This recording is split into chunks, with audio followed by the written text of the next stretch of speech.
Welcome to the 436th episode of the Reading and Writing Podcast. Stay tuned for my interview with author Melissa de la Cruz, author of the new novel Never After, The 13th Ferry.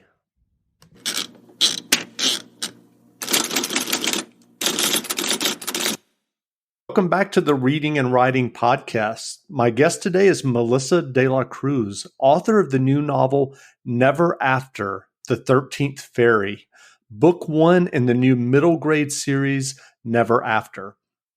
Melissa is the number one New York Times, USA Today, Wall Street Journal, Los Angeles Times, and Publisher Weekly internationally best-selling author of many critically acclaimed books for readers of all ages, including the Alex and Eliza trilogy and Disney's Descendants novels. Melissa, welcome to the podcast. Oh, thank you so much for having me, Jeff. Wonderful to be here. It's great to have you here. If someone hasn't heard about your new novel, Never After the 13th Ferry yet, how would you describe the novel?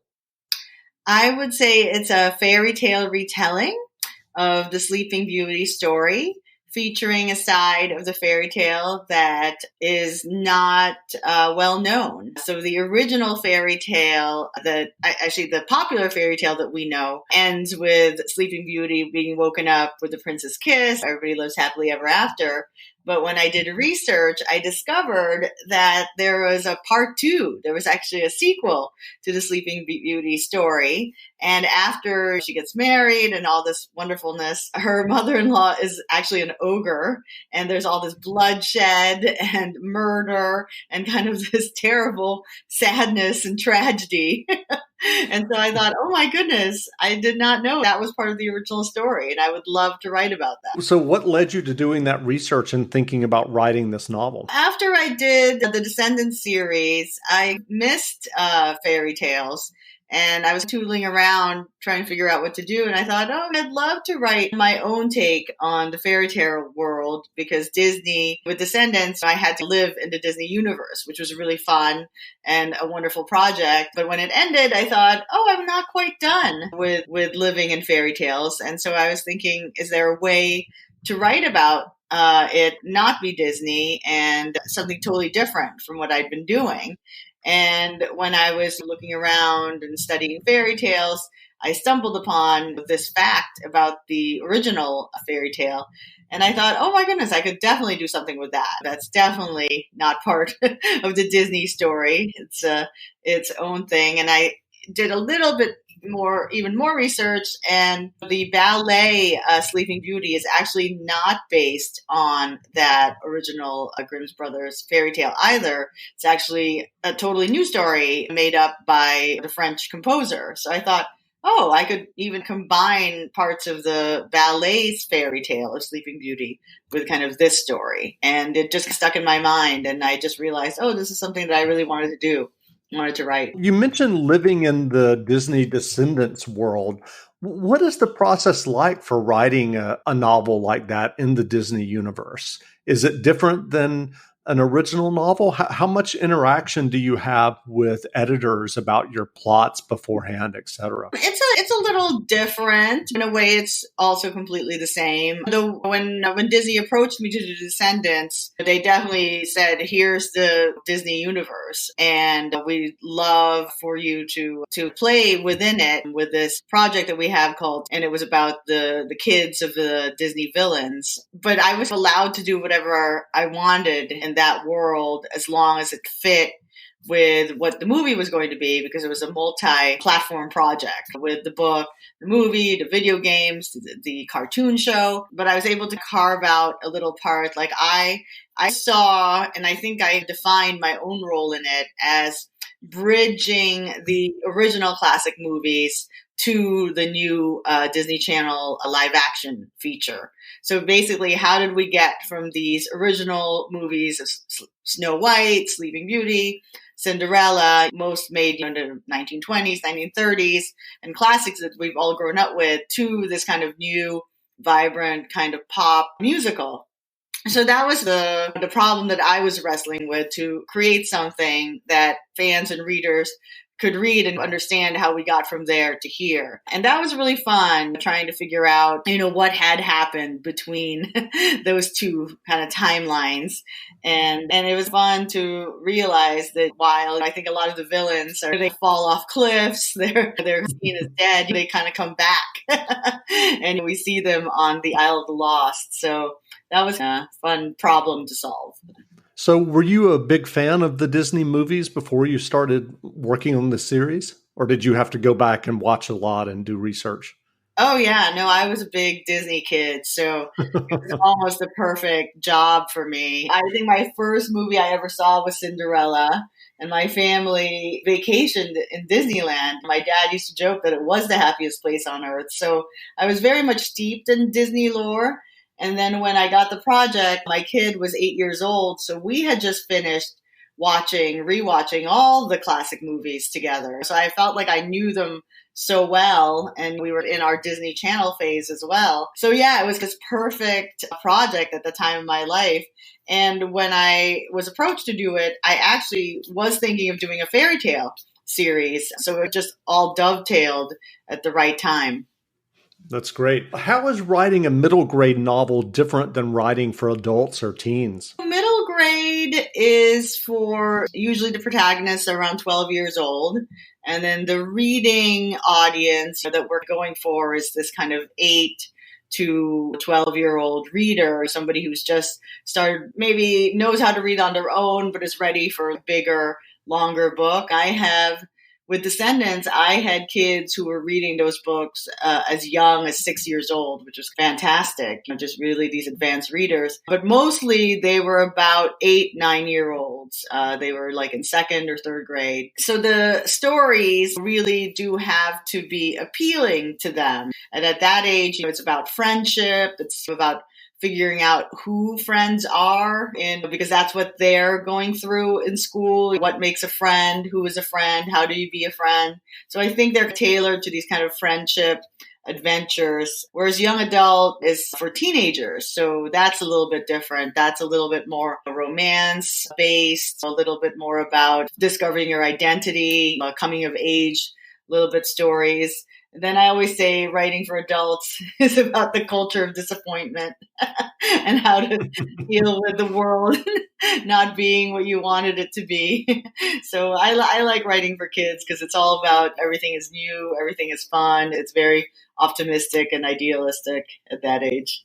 That's great. You've written more than 50 books. I'm curious, do you remember the first fiction that you ever wrote? Oh, yeah, definitely. My first published novel was a book called Cat's Meow, and it was a women's fiction novel published around the Bridget Jones era. So there was a trend called chick lit that was starting, and it was about young women in big metropolitan cities making their way in the world. Mine was a little bit more of a satire kind of the genre. And my voice for that book, after I wrote that book, my publisher said, we think that your voice might lend itself to this new genre that's just starting, even though it's been around. It was just becoming a bigger impact in publishing. And they said it's called young adult. And had I read the books Gossip Girl and Sisterhood of the Traveling Pants? And I said, oh, yeah, I love those books. And so I started writing my first YA book called The Au Pairs.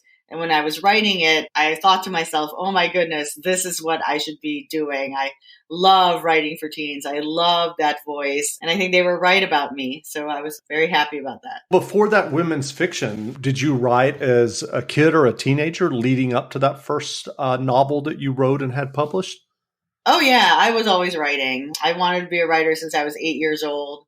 So yeah, in high school, I had written chapters of novels that were never finished, always writing short stories. And yeah, definitely. And what led you to writing that first novel and submitting it? What was that kind of journey like for you to finally get publication? Sure. I went to Columbia and I graduated and I had a day job, but I always wanted to be a writer. And I was trying to figure out how that happens. How does anybody become an author? And I bought a book at the bookstore called The Writer's Market. And The Writer's Market, I think, is mostly online now, but it does exist. And it listed all the agents and publishers and what kinds of books and what kinds of authors they represent.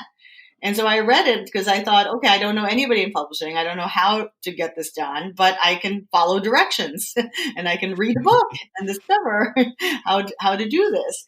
And it was pretty well laid out, pretty straightforward, saying that you had to send about 5 chapters of your novel. And the first 5 chapters, not chapter 1, chapter 12, chapter 30, 5 chapters with a little cover letter describing the rest of the book.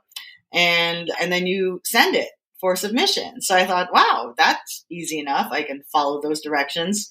So I wrote the first 5 chapters of a novel and I sent it to about 26 agents, I think. And of those 26, about 6 agents got back to me and said they'd like to read the rest of the novel. And that was really exciting. And this was a period when it was all through the mail. I don't know if they do email now or if you still have to turn in hard copy submissions. But it was probably a 3-month process of getting feedback from agents. If they didn't want your stuff, you got a postcard back that said, thank you, not for us. I'd also get letters saying, we want to read the rest of the book. So then I had to write the rest of the book. I like to hedge my bets. I didn't want to do any work on a book that nobody wanted to read. These 6 agents said they wanted to read the rest of it. So I wrote the rest of it. I sent it to 6. I think 4 of them asked to represent me. And I went with the person who I think had the most experience. So I sent it to Ray. And then Ray sent it on submission to a bunch of editors. And one of the editors asked me out to lunch. He wanted to meet me. And at lunch, he said, I'm not buying your book. And I thought, oh my goodness, why are we at lunch? Is this a date or something? And he said, no, I wanted to meet you because I wanted to encourage you to keep writing. I think you have a great voice. You don't know how to write a novel yet. He said, I think you should write for magazines and newspapers and get your name out there and learn how to write professionally so that when you come out with your second novel submission, people will have known who you are and you can prove that you can meet a deadline and you can write professionally. And I said, okay. I didn't really want to be a journalist. It wasn't my dream. I wanted to be a novelist, but I wrote for a bunch of newspapers and magazines. I wrote my second novel that still didn't sell. And by then, I think I was on my second agent. I went through a couple of agents. And then my third book, this was about 5 years after that first lunch, my third agent sold in 2 weeks after we had submitted it. And Jeff, who was the editor who'd given me that advice 5 years ago, was one of the people who wanted to publish it. So that was a nice 5-year journey to the first publication. That's great. What kept you going during that 5 years? It's hard. I was starting to get really bitter. I felt like I was so close. I'd been writing for magazines and newspapers. I did see my name and my words in print, but I really wanted. Recently, Total Wireless helped Charlie Michelle stage a virtual dance recital for her friends and family. This event was super meaningful to them. Because when you move to Total Wireless, you can get amazing devices on nationwide 5G. And with unlimited plans starting at $25 a month, you could save up to $1,200 a year. Thank you, Total Wireless, for helping me pull this off. Total Wireless. Do amazing. Compatible 5G device required. 5G network in limited areas. Month equals 30 days. Savings claim made when compared to 4-line postpaid plans of leading carriers 10-20-20. See terms and conditions at TotalWireless.com. In the Smoky Mountains, it's not just about getting away. It's about getting together to zoom across a zip line, splash down at water parks, shop till you drop, and say hello to the statue of our hometown hero, Dolly Parton. This year, discover the thrill of visiting the Smokies and reconnect with those you love the most in Sevierville, Tennessee. Learn more. Visit Sevierville.com. That's visit SEVIERVILLE.com. Publish a book, and I would go to the bookstore and just feel so embittered by seeing all these books on the shelves that were not mine. But I think the little kind of encouragement along the way from my agent, from this editor friend, from hearing from readers who were reading my essays, saying, that they liked it or they responded to it in some way. I did feel like validated as a writer, but in a way, you just have to figure out the right project that publishers want. And then I was writing the novel came from a column that I was writing for a website that a couple of friends and I had put together.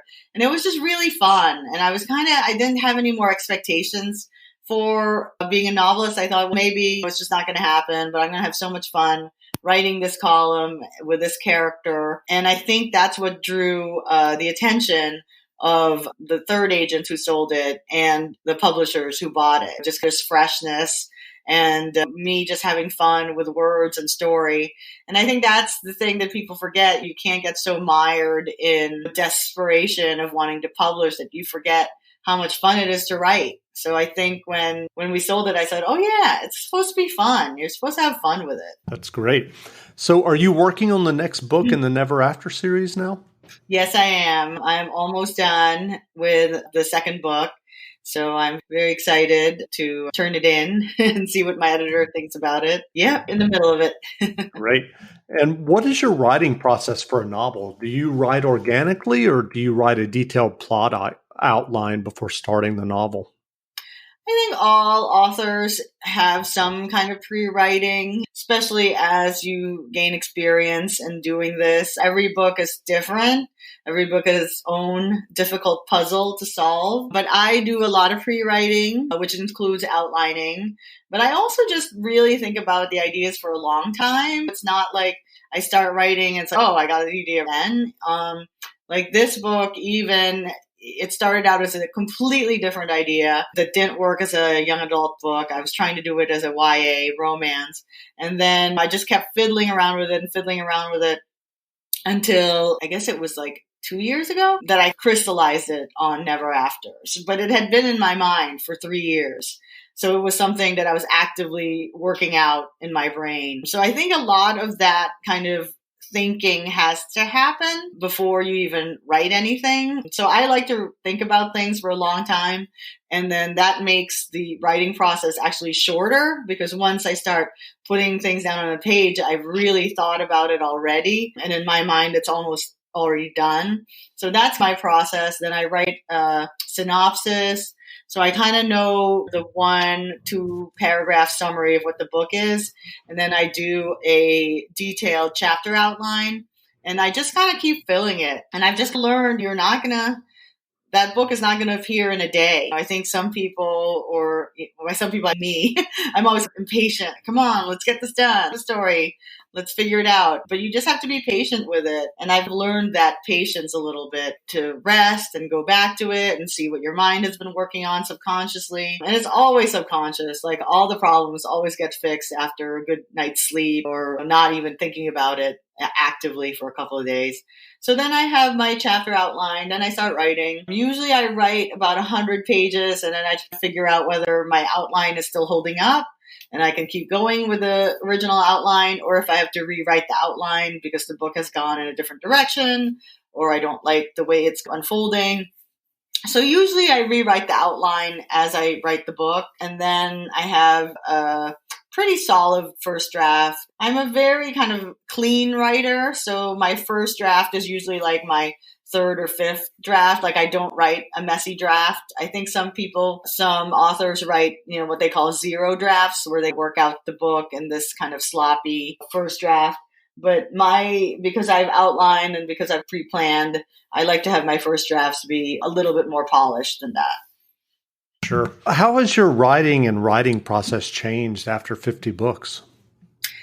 It really hasn't changed all that much. And I did try once to see if I could write a book without this chapter by chapter outline, just winging it and figuring it out and maybe doing it a little bit more organically or pantsing it. And it was a really difficult book to write. That did not work out very well for me. So I go back to my process, and if it's not broken, why fix it? It works for me. So what writing advice would you offer for those who are listening, who are working on their own stories or novels? I think when I'd written 2 novels that didn't sell, and the main critiques that I got about those 2 books from editors was that the plots did not start until either midway through the book or 3/4 into the book. What I got was there's a lot of pre-writing in this book that ended up as part of the novel. So I think you have to figure out, where does your story really start? Do you have to tell all this background and all the stuff about how we got here, when maybe it's more interesting just to start there, and then knowing what came before, you can feed that in later, but it's actually not part of the book as a plot device. Yeah, so I think that kind of craft and learning the pacing is something that's good. I think other writers give the advice of learning screenwriting, because there's a lot more technical, structural advice in screenwriting that I think could apply to writing novels as well. So I think that's helpful. And I always say pre-writing is helpful, even if you don't do an outline. Maybe just write the characters, write their background, write their voice. Just really know a lot about the elements in the book before actually writing the book. Or you can just write that sloppy first draft and know that you're just going to have to rewrite that. But yeah, I think paying a little bit more attention to craft is some good advice. So what fiction or nonfiction books have you read recently that you enjoyed?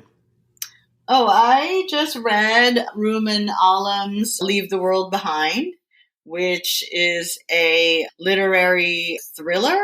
It's about a group of people, kind of these fancy people on vacation, who discover it's the end of the world. It's got this really realistic dread in it that was very kind of moving. So I really enjoyed that. And then in nonfiction, I just read Caitlin Moran's More Than a Woman. She had written a book called How to Be a Woman. That was a huge feminist hit a couple of years ago. And this is her follow-up, which was also really good. Very funny.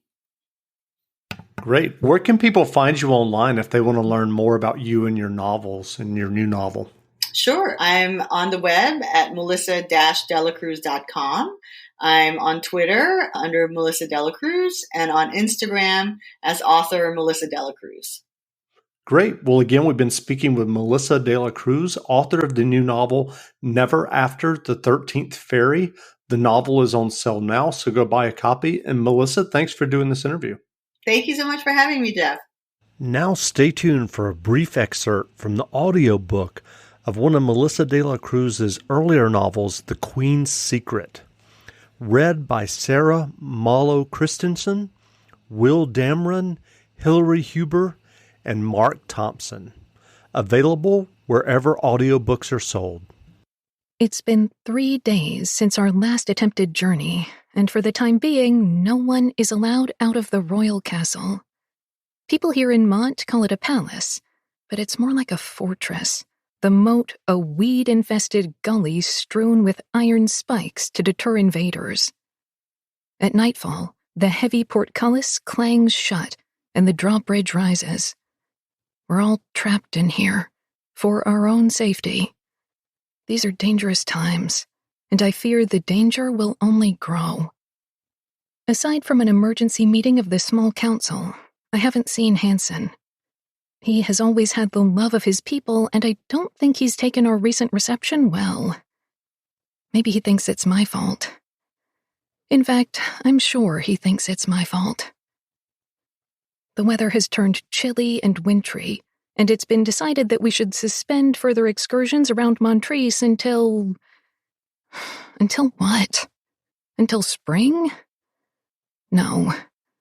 Until the rumors die down, and the anger.